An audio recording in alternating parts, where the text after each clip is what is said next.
like you're engaged in this fighting corruption, and the SSRI stories is engaged in fighting for people who might possibly kill somebody or kill themselves on these drugs. That helps too. That gives you a lot of energy, doesn't it? Yes, it certainly does.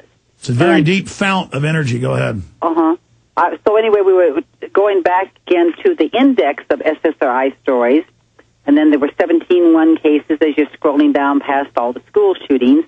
Then you come to about 58 journal articles that will tell you some of the odd things about Prozac, Paxil, Zoloft, Celexa, Luvox, and so on, these SSRIs that you don't really know about. And so there's about 58 journal articles. And then as you scroll further, there's 55 highly publicized cases of people who were on these antidepressants and did something very strange. For instance, O.J. Simpson, was on a double dose of Prozac during the time of the murders. Did you know that? Yes. Oh, you did know that. Okay. Mm-hmm. That comedian Phil Hartman's wife, who was shot by his wife, she was on Zoloft. No, they always are.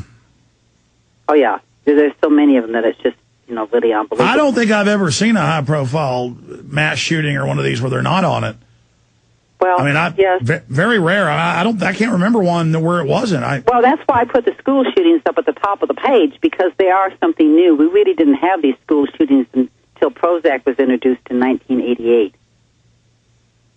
The very first school shooting involved an antidepressant, Lori Dan, in Chicago, Illinois. She went into a third-grade classroom and shot 7 students. 1 died and 6 were seriously injured. And she was on the antidepressant Anafranil, which is similar to an SSRI, even though it's a tricyclic antidepressant. It's much more powerful, and it was the first antidepressant to be granted approval for obsessive-compulsive disorder, OCD, which a lot of these antidepressants are now, the SSRIs. And she committed that first school shooting in 1989. And, of course, she did have some problems, too. But here's the thing. If you're having some problems, why exacerbate it by giving you a drug that causes mania and psychosis and hallucinations? No, you're right. This just adds fuel. For anybody out there who... Here's the next big issue I want to bring up to you. As I'm sure you know, they're now in all the women's magazines, because I read them in my wife's magazines, going, you're not supposed to have a period.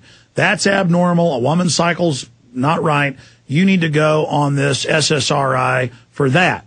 Every time anybody I know in my family or neighbors who has a car wreck and breaks a leg, they come in and push a flu shot and putting them on some Prozac drugs for their, quote, depression. Right. I mean, they're pushing it on stubbed toes now, and they also mail Prozac free out in samples in the mail. I'm sure you've seen that. Yeah. I mean, these are nothing but LSD pushers. Right. There was a terrible case in Dallas of a award-winning school teacher, Lisa Marie Smith, who was on Celexa for PMS, and she set her house on fire and murdered her 2 sons. She's in prison now. She tried to kill herself, too. But, I mean, this is an example. Here she was, an award-winning school teacher, loved children, loved teaching, loved working with them. There's so many of these cases. There's so many in Texas that it's unbelievable.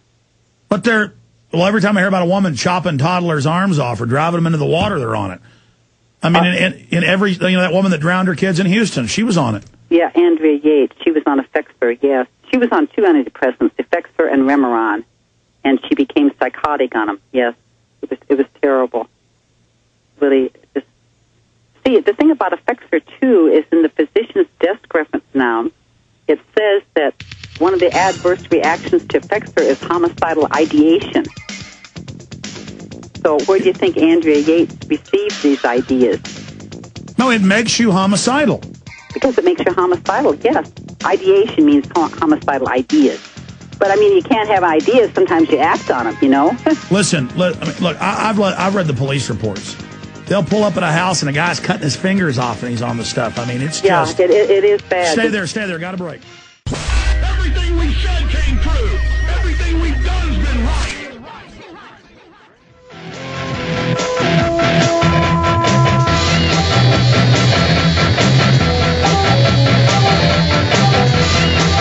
All right, final segment with our guest. We'll have to have her back up in the near future. Be sure to visit the website, ssristories.com.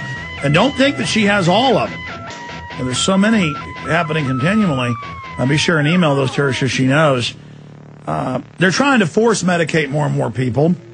Federal courts have ruled that they can forcibly drug somebody to get them ready for trial. In the famous case of Dr. Sell up in Missouri, this really is a revolution by a political guild of witch doctors, international big pharma, and their priests, their enforcers, their psychiatrists and psychologists to force everybody onto this. But I do see that they've overreached and people are really starting to find out about what they're doing. Yes, they certainly have. And even the FDA finally did a little something on March 22nd in 2004. They put a warning on the antidepressants. It's up on their website. You can go to our cover page and scroll down to the bottom of the cover page of SSRI Stories and click on the links. And at the top link is the FDA's safety warning. And what it says there is not only that you can have worsening depression and suicidality on these drugs, but let me read this here. It says that anxiety, agitation, panic attacks, insomnia, irritability, hostility, impulsivity, severe restlessness, hypomania, and mania have been reported in adult and pediatric patients being treated with antidepressants for major depressive disorder as well as for other indications, both psychiatric and, get this, non-psychiatric. And then it says, anytime a decision is made to discontinue treatment, these medications should be tapered rather than stopped abruptly. So even the FDA did warn about the discontinuation syndrome and withdrawal. And then it says here that antidepressants have the potential for inducing manic episodes in patients with bipolar disorder. So, I mean, do we know, is this a true bipolar disorder? Or is this just a phony thing where they're saying, well, we gave them the drug and they acted up and down and goofy and shot somebody, so they must have had bipolar disorder. We didn't know it's a perfect business model. You force people to take a drug that makes them crazy, and then you get to manage them and give them more citations, more names, more diagnoses, till you run their lives. I mean, this is a criminal guild. They start out kind of stressed. They take an antidepressant. They end up saying the doctor says you're bipolar or whatever, and the psychiatrist says that, and then they give you antipsychotics and mood stabilizers and benzodiazepines and more antidepressants, and pretty soon you're on 4, 5, 6 drugs for the rest of your life. This is what you've been diagnosed as mentally ill.